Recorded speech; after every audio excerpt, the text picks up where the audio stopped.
So if you've got a few minutes, listen to this. The biggest things we'll be covering is also really how to prepare yourself, whether you're a first-time home buyer or you have a house to sell, and what your kind of strategy needs to be, things you need to consider in your negotiations, and where there's room to budge or not budge.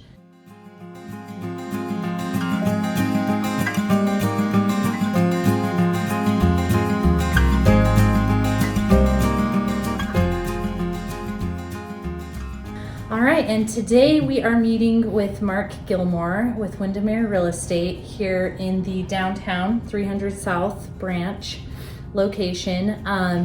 Some of the things that we've been talking about today are the 5 points of negotiations with getting under contract in this insanely competitive market. And I was telling Mark earlier, from working with him for years, I used to criticize him for always being like, you need your down payment, you need this, you need all these things, because his strategy is what you have to live by to get under contract now.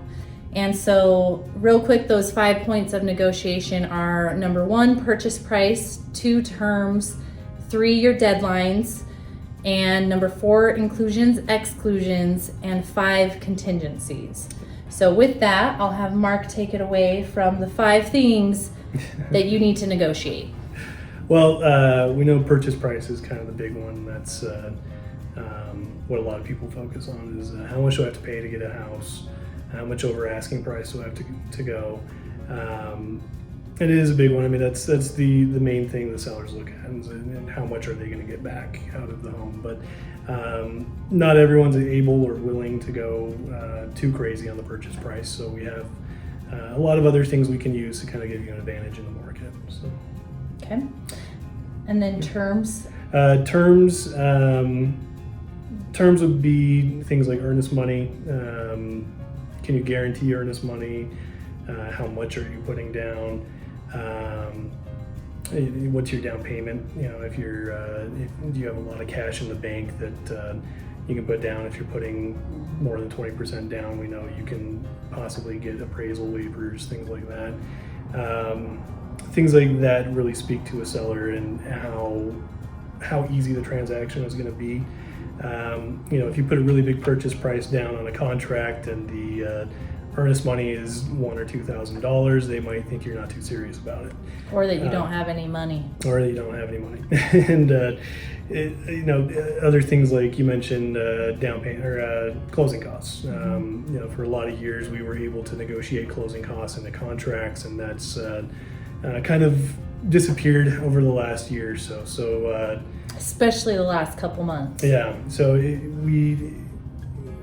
if you have money to put into, if you don't have to ask for closing costs, and you have a little bit of extra cash to put into the down payment, the seller is going to feel more comfortable with you.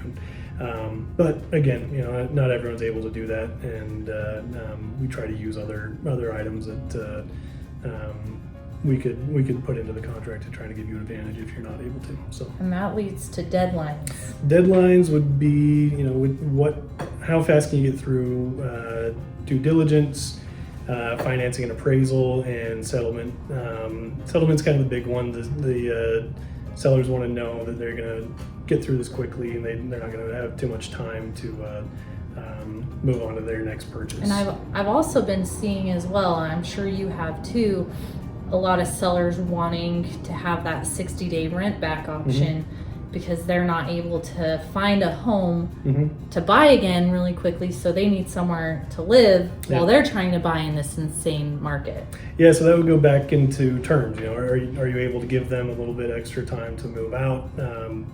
If you don't want to do the rent back, I know a lot of people are scared about renting a house back to the seller. What if it gets damaged? What if I'm liable for something that happens? But it's about being flexible. Whether it's best for you, sometimes you have to budge to be best for the seller. Yeah, so you could either do a rent back, or you could sell them. We'll give you a little bit extra time to go to settlement, but we have to balance that with the rate lock and make sure that works for your lender as well. So it's a kind of a give and take thing with that. Yep. And then number 4 was inclusions and exclusions. Inclusions and exclusions is what comes with the house. What are you willing to give up with the house? Typically, everything that's attached to the home is considered a fixture and part of the home. But I ran into a situation where a seller was offering a carpet credit or offering to replace carpet because it was in pretty bad shape. My buyers weren't too worried about it, so they said, "Hey, we don't need this carpet credit. We're willing to waive that inclusion." So, if there's something that you're able to provide to the seller in that regard, maybe they really want to keep their refrigerator and you really love the refrigerator. If you're willing to give up that refrigerator to win the home, then it might be worth the cost of just buying a new refrigerator. Exactly.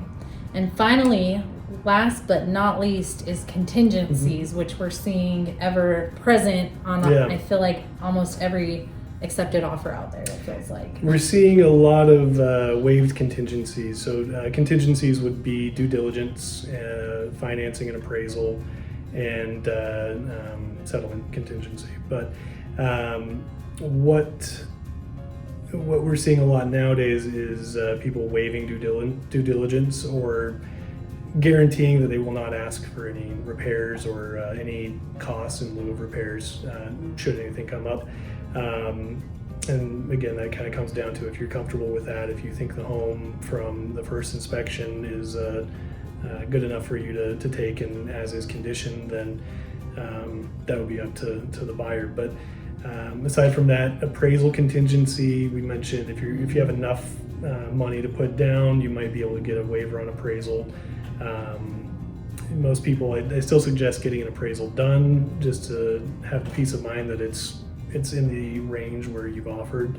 But a lot of sellers with these high purchase prices where they're getting nervous that it's not going to appraise and they're not going to get what the contract says. So if they can have a little peace of mind with that, then they're more likely to take your offer.